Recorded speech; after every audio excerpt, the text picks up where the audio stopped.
Well, because he's president. Makes me feel better. I know, and that's. We'll go ahead and call the meeting to order. It's 9:04 on December the 3rd, and we will start with introductions. We'll start at the beginning of the table.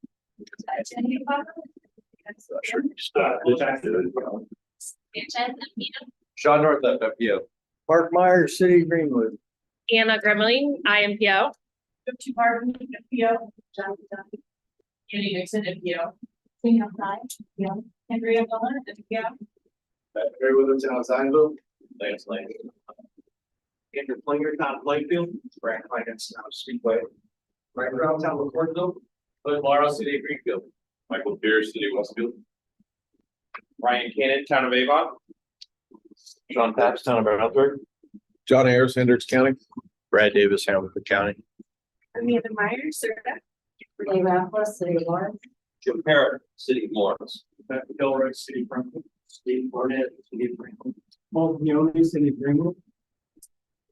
Duke Hawkins, City of East River. Nathan Sheets, City of Campbell. St. John, City of Indianapolis. Mark Morgan, Town of Danville. That's right, or 18. Brad Virgo. Bill and engineer. Andrew Moore, project engineer.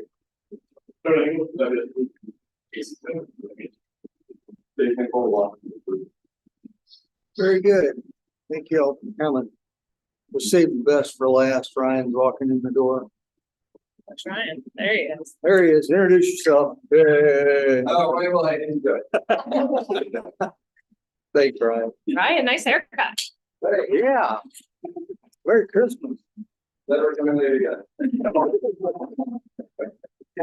That's the idea. All right, we will start off with the 2026 and 29 Transportation Improvement Program with Cole.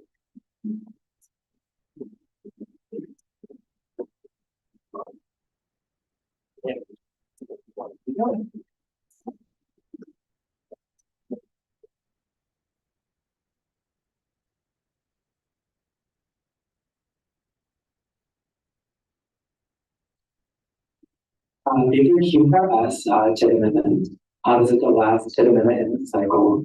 We're receiving 8 amendments and 4 removal amendments. Of those removal amendments, we do have 1 FFB cost change request. So about the FFB amendment process, every year we set aside 5% of FFB funds for cost increase requests. We can not have additional funding for governmental projects. This is just our FFB projects. For the 2027 opera projects, we have 2.5 million set aside for cost increase requests. These are planning to be based on unforeseen circumstances, discovered and substantially on the projects. This information is in the FOD document. That was also discussed last year at the same meeting. Does not include additional inflation. As you guys discussed last year, we do not want to include inflation as a present unforeseen circumstance. Because it's already included in the tip cost. It also needs to be made within the 18 months after initial policy can be awarded, which will be this meeting. And then they can really enroll in the initial FFB. Anything after that, then you can cover funds. Any funding from the uses will go to the next call of projects. We did receive 1 FFB amendment request. As for Madison Avenue's road rehabilitation project from Martin Street to Run. The project commission currently is 11.7 million in FFB funds. Losses were over 17 million. They are requesting 10% increase in funding, which is going to be 1.176 additional FFB funds. For a total of 2.909 FFB funds. So that was a project cost up to 18.8 billion. The customers are also due to the new important information payment section and additional unaccounted bridge work. There was a number of the packet. Just give any questions on this amendment request. Motion for approval. Okay, no questions? All right, this is for public hearing. So we'll open the public hearing. Do we have any comments from the public? Seeing none, we'll close the public hearing. Do we have a motion to approve? Motion to approve. Second. In a second, Renee. Second. Okay, all those in favor say aye. Opposed? Motion carries. Thank you, One Joel. second. I will tell you, I am having a difficult time hearing. I don't know about anybody else up here. So I've John Ayers is the first and Renee is the second. Is that That's fine. okay? No, that's fine. Thank you. Thank you very much. Just a very quick update on the culvert project. I have very low erosion right now. We did have 72 million available. We did calculate how many requests we got. There's 219 million requested. You can see that they have it raised there. We should have a listed in February. They should have a comment in March, and we're going to do it in April. So we're looking at mission to us in February, and we should be some more questions happening in the next few weeks. So thank you. Okay, cool. So the amount that's not, I'm so sorry, I'm trying to read this on my phone. We had 2.5 million available from the set aside that we just approved. Does that goes into the next call for projects? No, sorry, That's all about it. this call. So the 72 million, what was announced, or the 72 million adding the rollover? That is not including the roll. Got it. It'll be a little higher. Thanks. I'll say that number is always fluctuating a little bit, depending on what's coming in on lettings for watching things. So it's always a rolling number. A couple million. That's true.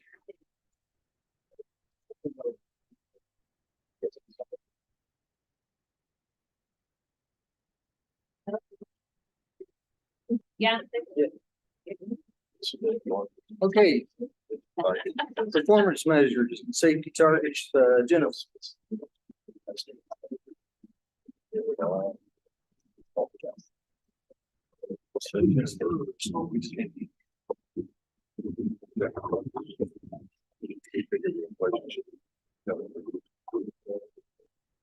Good morning, everyone. I'll be talking about the 2026 federal safety targets.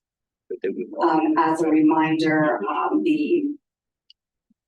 the safety performance measure final rule supports the Highway Safety Improvement Program for HSIP.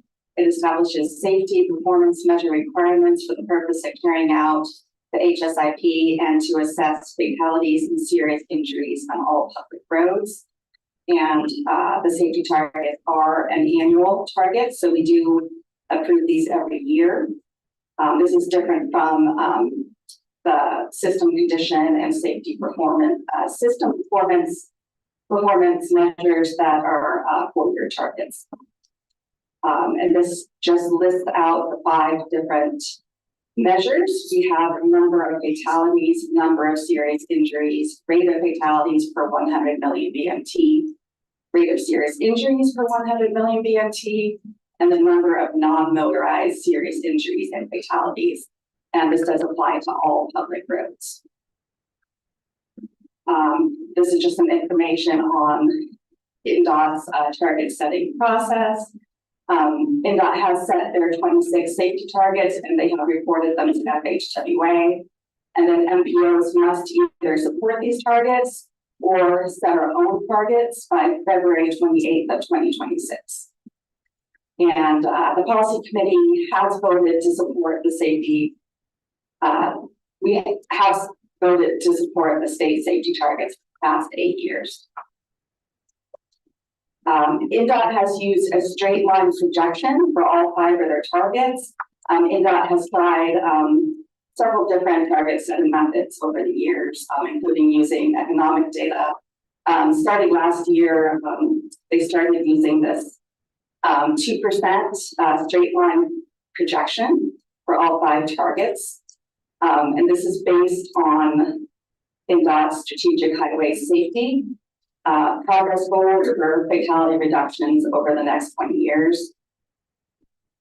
And due to the Infrastructure Investment and Jobs Act, you can no longer set targets to be higher than the baseline targets. So the targets do have to decrease each year. And this slide is just a reminder that the IMPO does have their own Vision Zero goal. This sets forth a goal of reducing serious and fatal crashes by 35% by the year 2040. And we set this goal in 2022 when we adopted our safety action plan. And we are in the process of updating this plan currently, so we will be reevaluating that goal. This is just some information on how INDOT set their targets.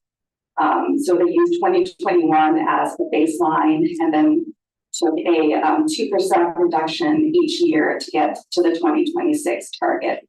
So those numbers on your far right, the 2026 targets that INDOT submitted to FHWA. And this just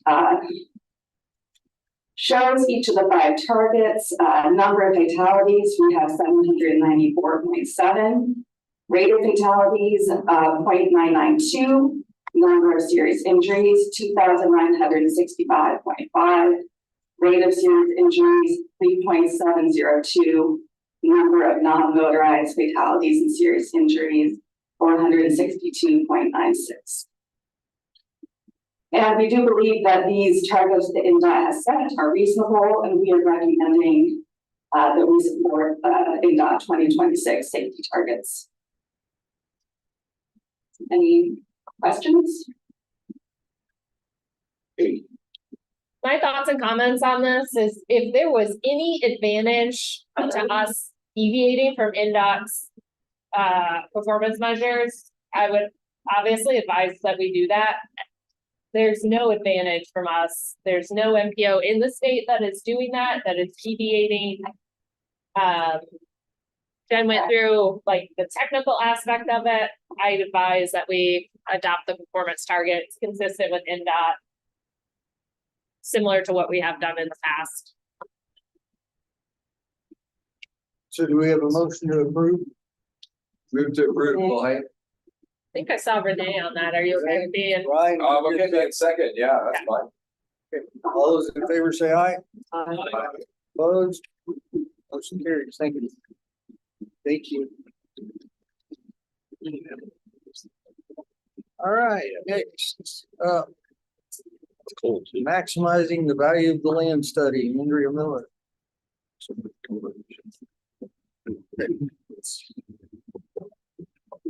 All right, good morning, everyone. I am here to provide you all with just an overview of a study that we're currently undertaking called Maximizing the Value of Land Study. So a little bit about this, what this project is it's meant to assess the fiscal impacts of different types of housing by comparing different types of tax revenue to the cost of services and infrastructure.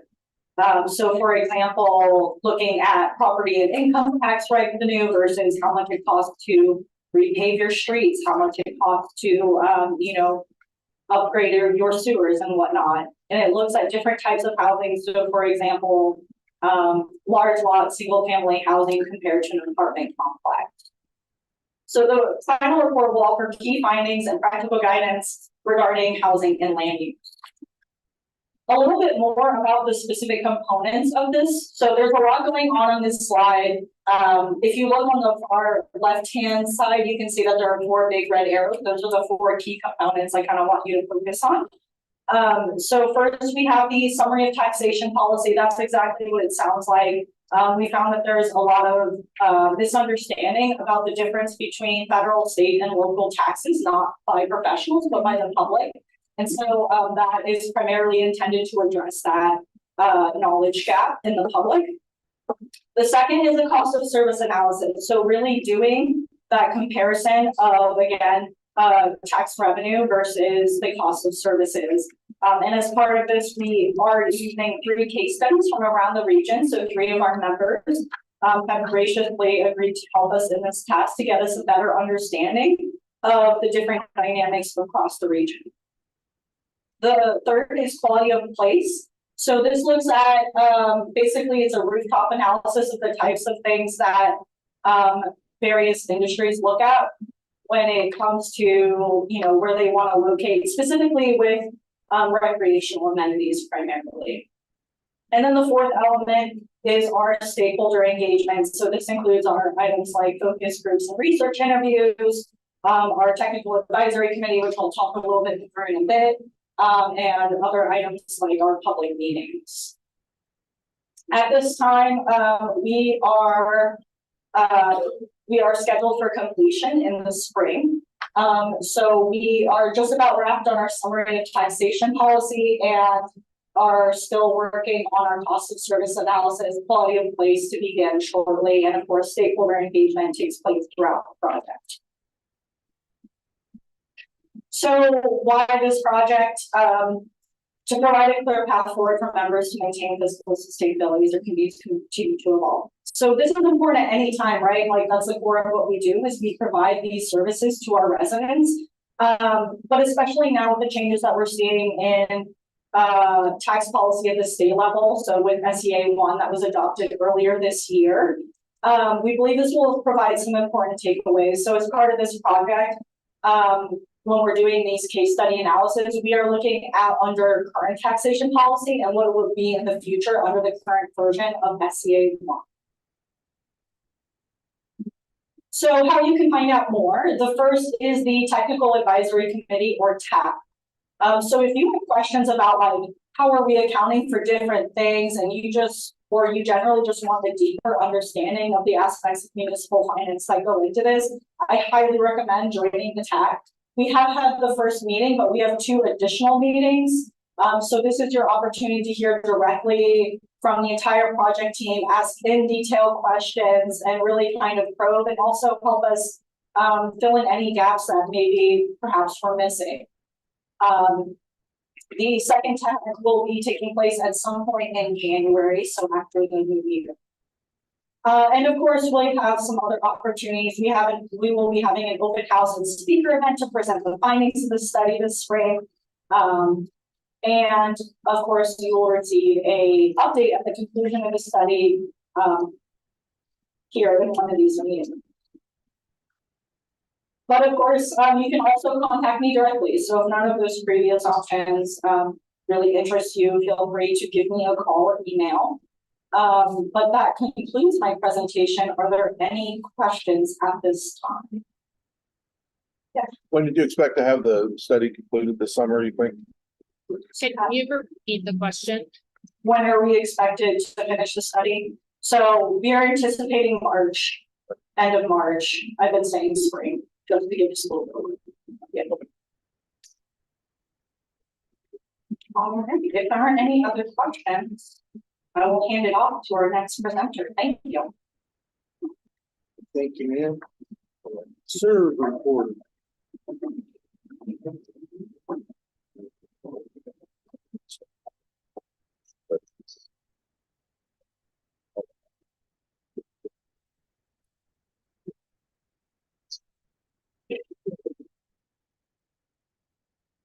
Good morning.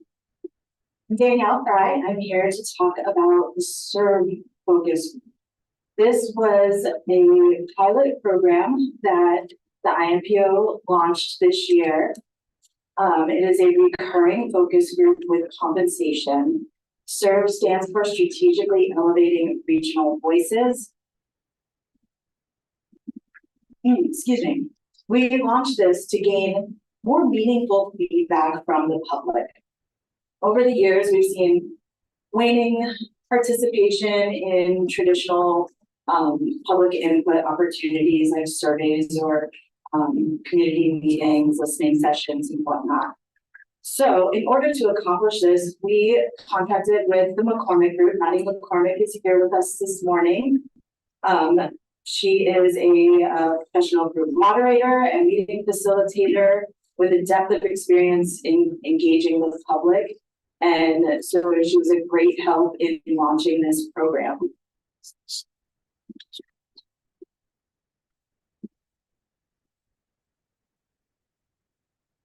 So why SERV?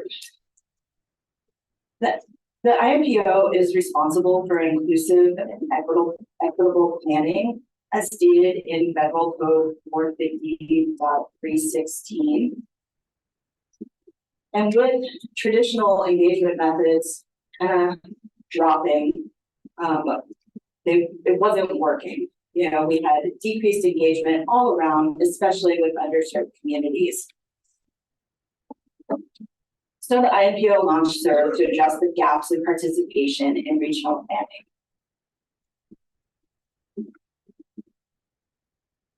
The purpose of the SERVE pilot program was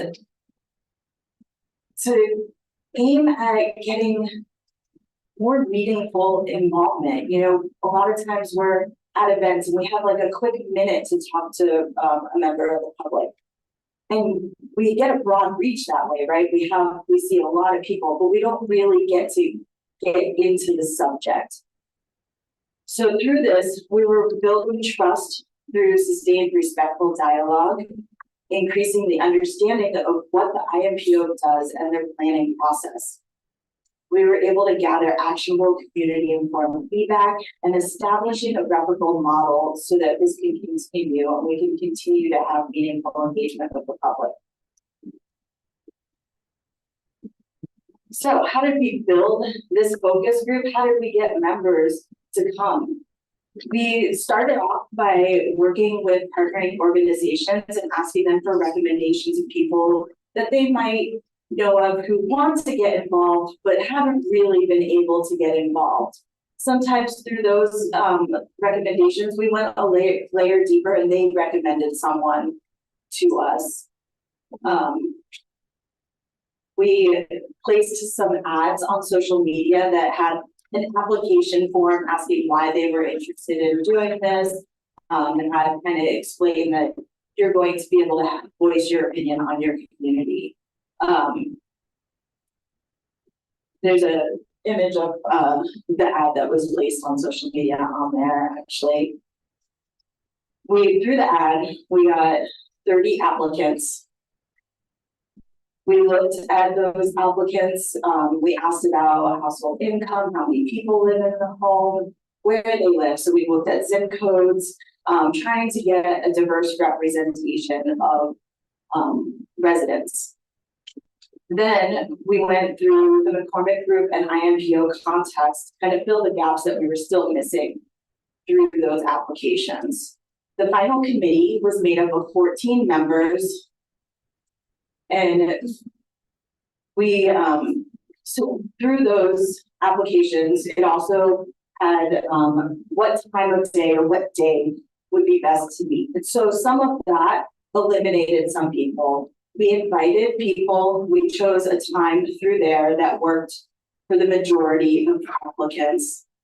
And then we sent an invitation to join the committee. Some people were able to, some people's schedules changed and they were no longer available at that time. So that's how we ended up with 14 members. The focus group was structured with 5 meetings throughout the year from February to October.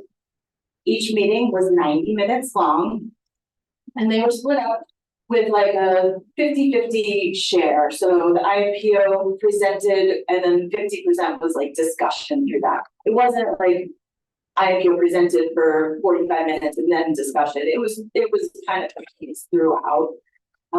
We had Maddie McCormick, professional facilitator. We paid each member for each meeting $100 through a Visa gift card at the end of the meeting. For each meeting, we provided a 1-page homework assignment with background information on the subject for the next meeting, so that people could kind of start thinking about that information. They could do their own research in between meetings. And it was personalized. You know, a lot of people between meetings reached out to me. We had conversations on the phone, texting, emails about the upcoming meeting topic or with additional comments from the previous meeting topic. So it was a constant flow of conversation with members of the group. So each meeting was held on a Tuesday from 11:30 to 1. We provided lunch. We had those 1-page homework assignments. And we shared ideas between meetings. As I said, people reached out to me, I reached out to them. I met one-on-one with almost everyone in the group at some point as well, where we just had a longer discussion. So I'm gonna kind of tell you the topics of each meeting and the highlighted, takeaways from each of the meetings that we held. So the first meeting was in February, and we talked about just general introduction of the IMPO, as well as public engagement. We were in the process of updating the public involvement plan. So we felt like that was a good intro topic to start talking about with this group. Participants recommended virtual pre-hearings, which we've been holding ever since they recommended that. A centralized input page on the website where all public input opportunities are put on the Get Involved page. Plain language videos, which is a thing that we're starting to work on. All were implemented during the pilot and incorporated into the PIP updates. That was also kind of the spark that created the engagement toolkit, which was a companion piece to the PIP update this year. The second meeting was about the transportation improvement plan in April. Feedback emphasized safety, accessibility, and investment in underserved neighborhoods and prioritizing maintenance and multimodal options. The third meeting was about sustainability and resiliency in June. Participants framed sustainability through family, health, and safety. So we were asking, how can we better approach this subject with the public? It gets a little technical. How can we make this something that's meaningful for the public in a quick event? And so the suggestion was focusing on kids, family, and health, and how the environment affects. The fourth meeting was about transportation safety, and discussion underscored the importance of road design, clear communication of the safety data that IMPO has to all of you, and funding incentives for safety first projects. The final meeting, Indigo came and shared their strategic plan, and we talked about values. And the top transit values identified in this meeting were compassion, communication, and safety.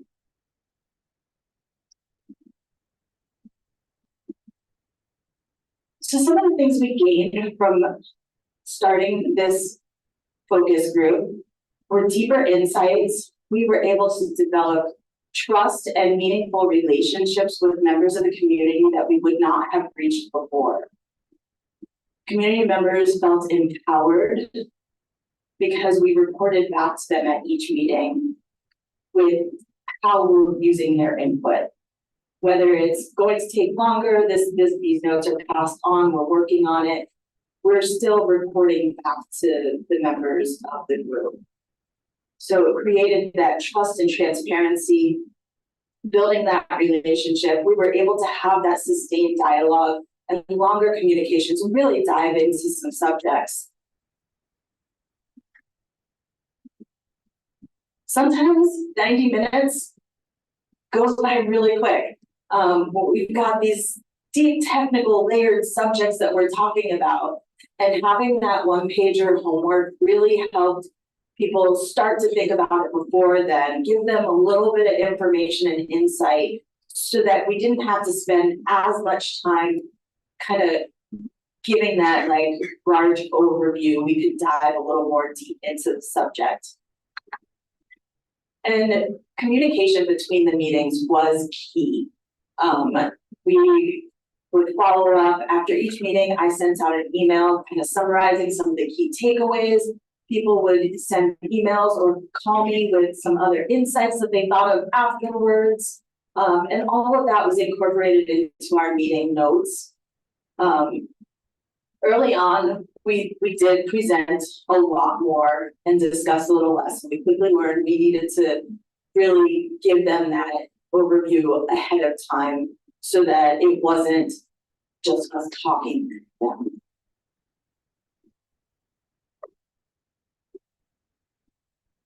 Here I've got some of the things some of the participants said, and I'm just going to read them to you.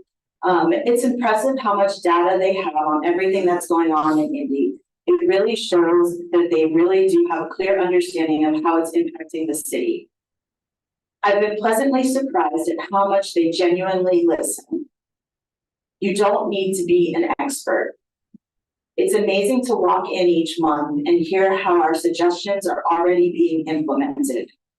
It feels good to know that what we share in these rooms actually impacts the city we live in. These are some pretty powerful statements from members of this focus group and how they feel grateful that we listened and are using this. They're part of the process, not just a specific project.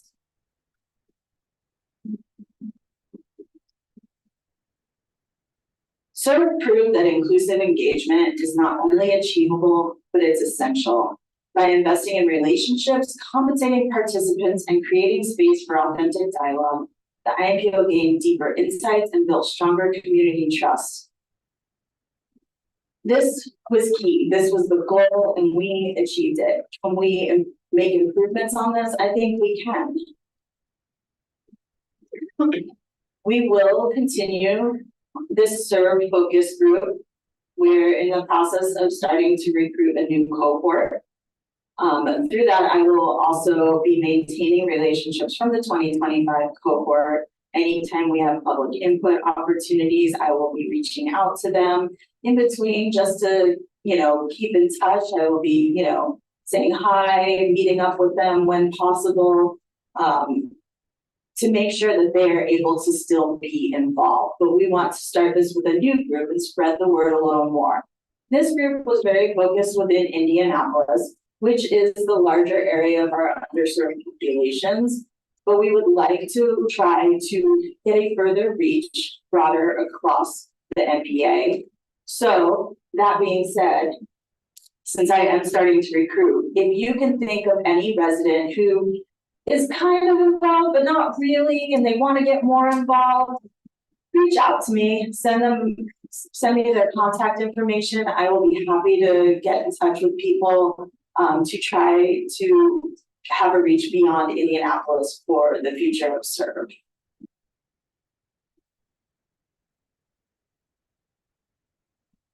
Thank you. Thank you, Thank you Danielle. very much.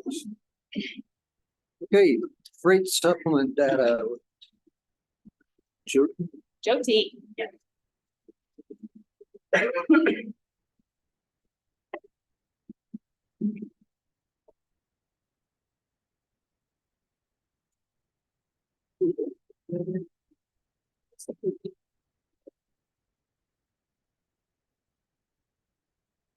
So as I go ahead and pull up Jyoti's presentation, I'm just gonna knock a couple of the other announcements off the list. Please be sure you'll be in old school hard copy meeting packet.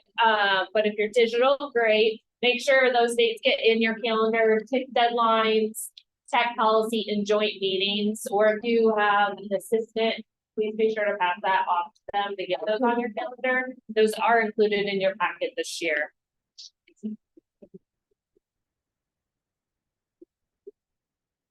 So good. Okay, so we do have elections for executive committee in February. All of our at-large executive committee members are up for re-election. I've not asked them if they wanted to reserve yet, but we are looking at that. And it's Eric Wathen from Hendricks County, Andrew Klinger from Plainfield, and Mayor Mark Myers are their term is expiring. And so I will send out an email to not only them, but to all policy representatives if anybody is interested in serving in the at-large seats. Okay, Jyoti, you ready? Awesome. Good morning, everyone. Can everyone hear me okay? Awesome. So today I'll be sharing the freight supplement that we've been working on for the past few months, which is a follow-up to the regional freight network that the IMPO completed a couple years ago, I would say. So this is the stuff that came out. It would be nice to have, but didn't have it to do it part of that study, that plan. So we've been working on that internally. So I will share some of the findings and things that we've got. So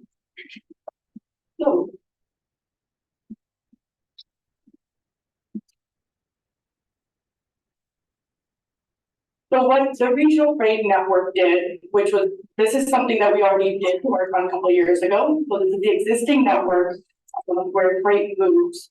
So this is the stuff we already know based from that study.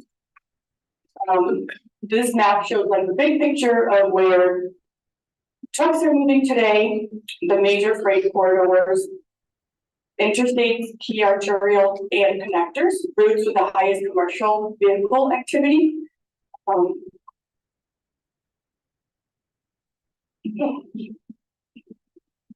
But it did not show some of the things that came out, like where trucks are allowed to go, where they should be routed or should not go, where infrastructure cannot support trucks being on their road. So where local rules change the reality on the ground. So those type of things include. That's what we worked on. So knowing where freight moves, which is the regional freight network, does not equal knowing where freight is allowed or is appropriate. So those details include like restrictions, trucking restrictions, the weight posted bridges, low clearance bridges, local delivery only zones, season limits and detours and parking and other constraints.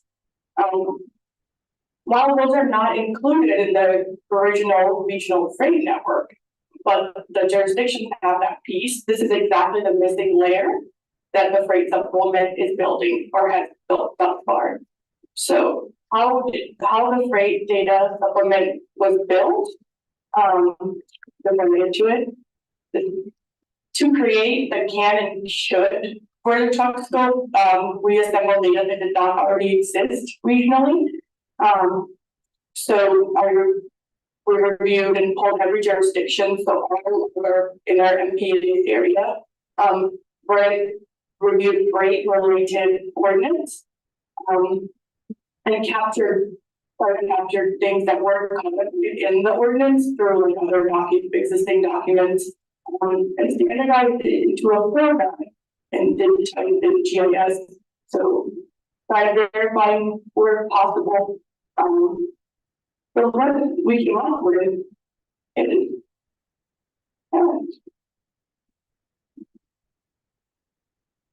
so this is what we already have right now. Freight implements that's the missing layer where trucks that should move. So this is what we have, and I'll go through in more detail because this is a lot of information that you're going to be hit with this. So, and based on all the freight supplement, we've figured that we've got additional data which shows where trucks should go, restricted areas or detours. So I'll go through it one by one really quick.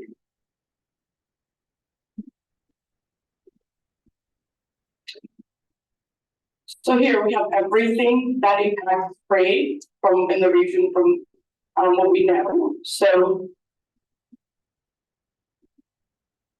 just moving slower than I'm hoping. So here's first off, this is weight posted bridges. So where the restricted bridges, I think 20 tons is the weight that these bridges allow. And then adding on to that is low clearance bridges. So all those little dots, the black dots are low clearance bridges. So you don't want to go there. We're going to semi truck.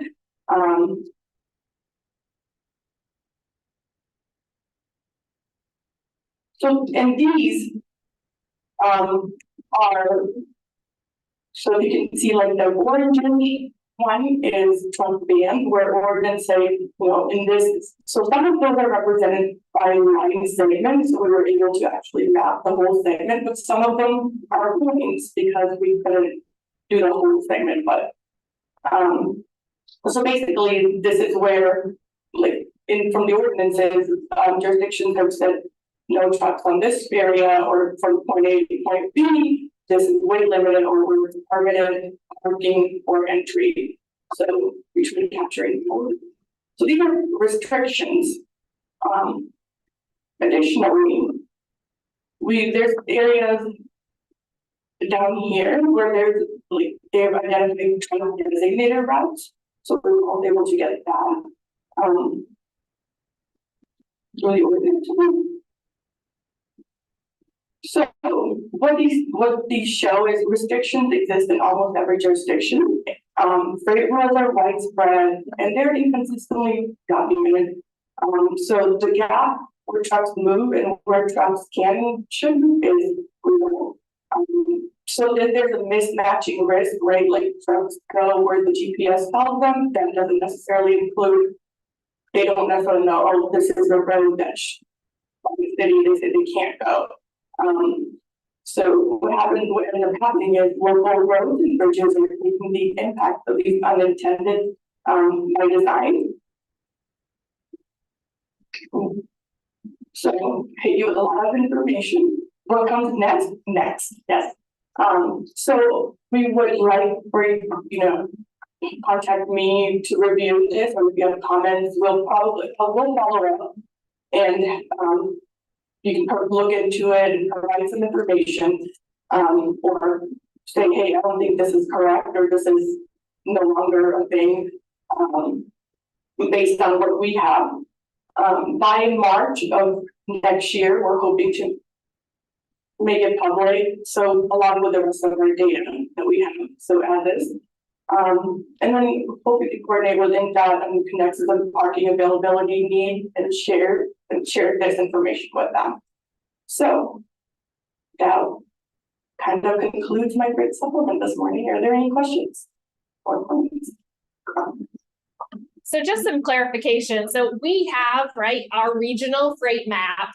We went in and looked up as much as Joe T could. We took your local ordinances and identified where there were weight limits, height restrictions, overlaid them with our freight network, and realized that in some cases we're identifying the freight network, but your local ordinances don't seem to allow for freight or allow for high weight capacity freight or have height restrictions. And so it could be an instance of one, maybe the MPO shouldn't be identifying as a freight network, or two, maybe the local ordinances need to be updated if those infrastructure, right, if you are now allowing for heavier vehicles or enforcement, right? So just a few things. She's got a ton of shape files, a ton of data, and spent quite a bit of time tracking down some of your local ordinances. So it was an interesting exercise analysis on our part. So thank you, Joe T. Okay, thank you. One thing I'll mention real quick before we switch over to the next thing is that Joe T kind of mentioned it in the presentation, but INDOT is doing their statewide freight plan update right now.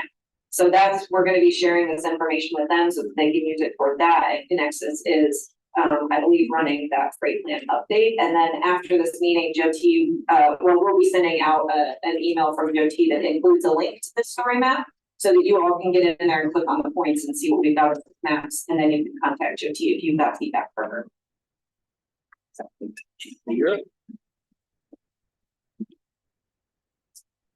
You don't have to comment on that? Yeah. How can you get that to the GPS?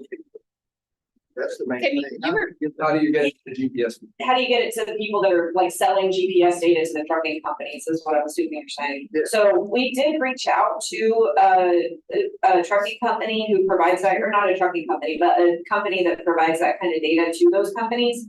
I think Jennifer Dunn and Joe T and I met with them, and at the time they had some data, like we were wondering, can we just purchase this data instead of spending all this time to assemble it? And there were some holes in what they had that we were trying to get, that they didn't quite have the entire picture that we were trying to build. But that is something we can probably follow up with. And I think we're hoping to get in touch with Connexus and kind of Connexus. Yeah, so Joe T saying we'll go through Connexus as the kind of statewide freight player. That I think has a lot of connections to those kinds of companies. I would also argue and offer that Joe T can sit down if you want a one-on-one, you're an engineer or a community leader in your organization, she can sit down one-on-one and overlay and talk through what she found in your LPA. I just Hope that's okay. Absolutely, please do. Yes, please reach out to Jody, she's happy to talk about it. So I'm just gonna be up here for a couple of minutes, just to let you all know that we are launching a new version of our website. We've been building it for several months now, and it is ready to launch. We didn't want to launch it before the tip call for projects was closed, so we were waiting until this meeting. But probably later this week or over the weekend is when we'll be pushing out the new website. And so I just wanted to show you a couple of the features. If you visited our website, this will just be kind of like, how is it different from our current website? So we do have the pop-up box that you can see. This is just an example.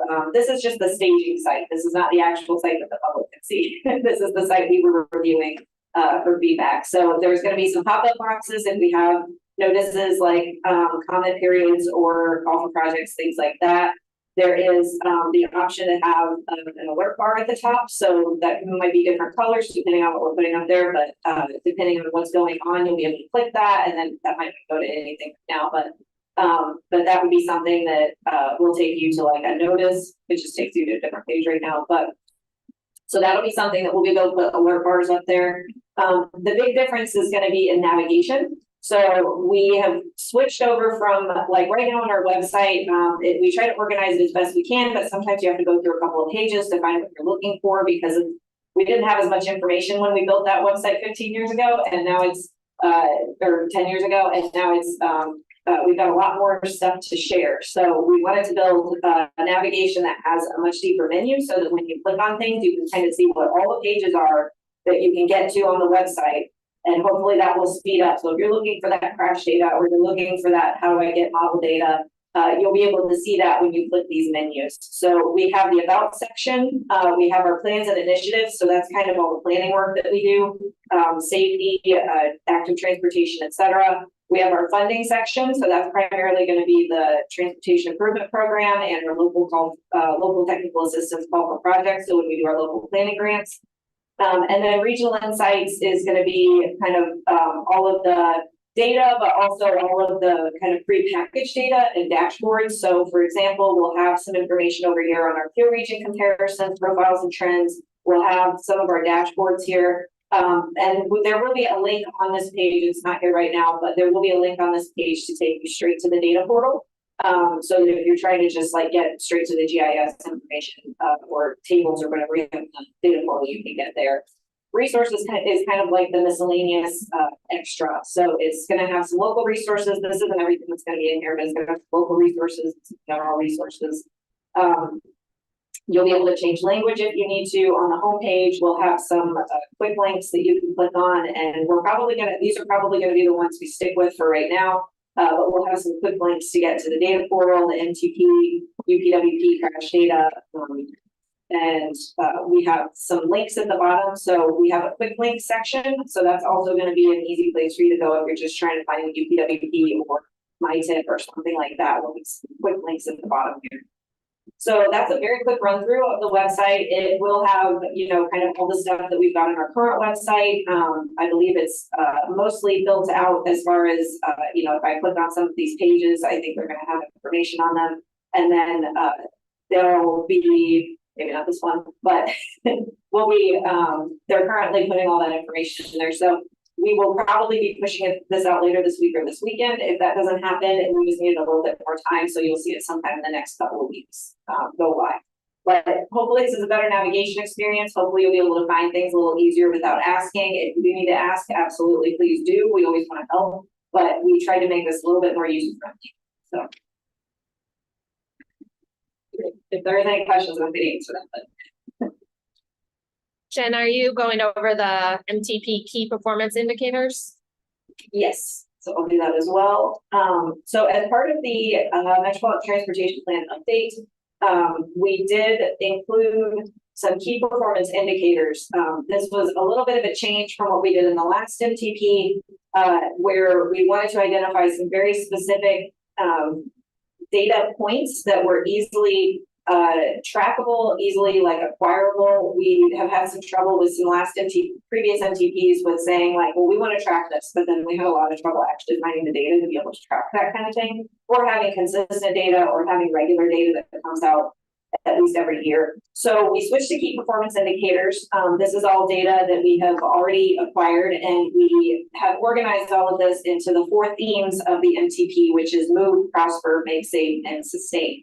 And so if you go into this portal, which you'll be able to get to from the MTP page or from the data portal, under move, we have the performance indicators are separated by the data that's in them. It may take a second for some of the maps to load.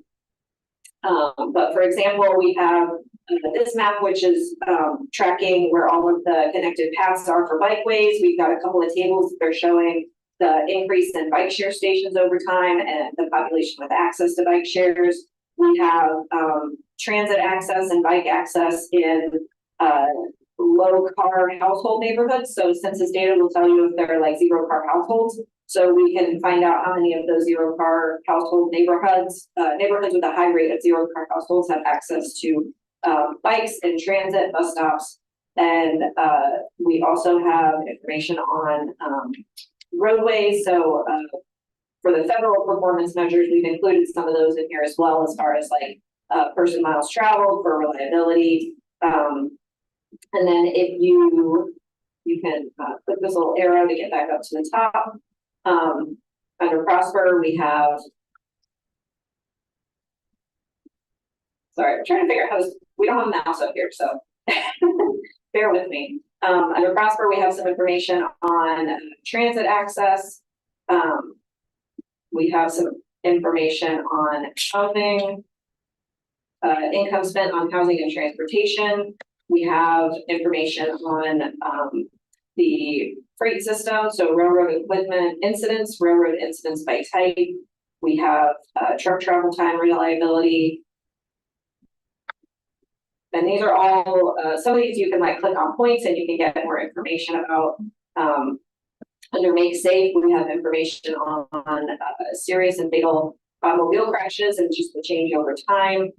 Pedal cyclists and pedestrian crashes as well. We have information on the statewide things, some of those things that Jennifer just got them talking about, that we were approving the new targets. So this is sort of tracking for that safety information. And then finally, we have sustain, which includes condition of roadway and public transit vehicles.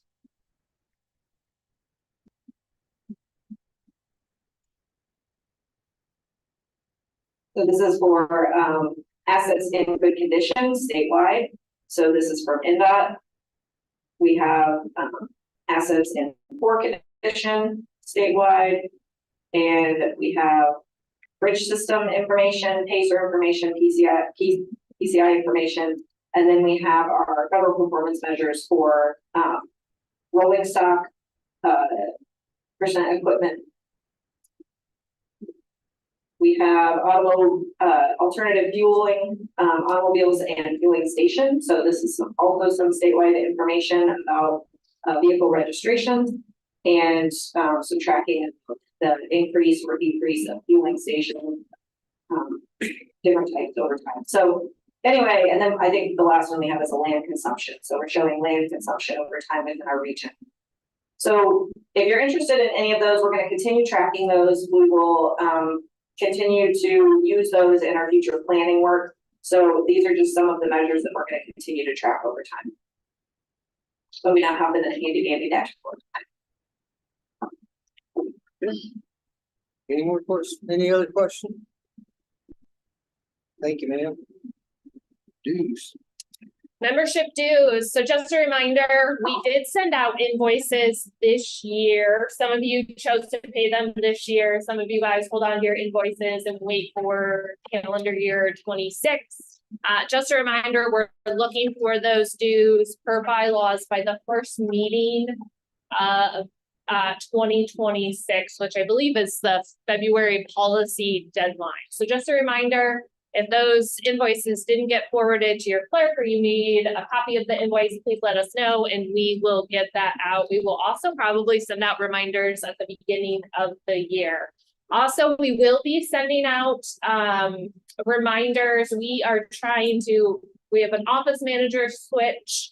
Our office manager retired. We are looking at our files for appointments. Also with the new bill that came into effect in July, with listing all of our members, making sure we have clean letters with digital signatures of your highest elected officials, really easy in cities that have mayors, right, in the highest elected officials for county commissioners, and your towns that shift some of your presidents, right? We're looking for something on letterhead from your highest elected official appointing folks to policy and tech, not only your appointments, but we're also looking for you to add proxies. So just in case you don't make a meeting and you're sending somebody else in your place, we have all of that buttoned up. So we will be sending emails out about that as well. I know some of you actually are proactively doing some of it because you have staff changes or it's just part of your annual process. Great. But we will be also following up on that if we have not received letters or have older letters. So staff, any other announcements? Okay, do we have a motion to adjourn? Motion to adjourn. Second, all those in favor say aye. All those opposed, stick around. Who was second?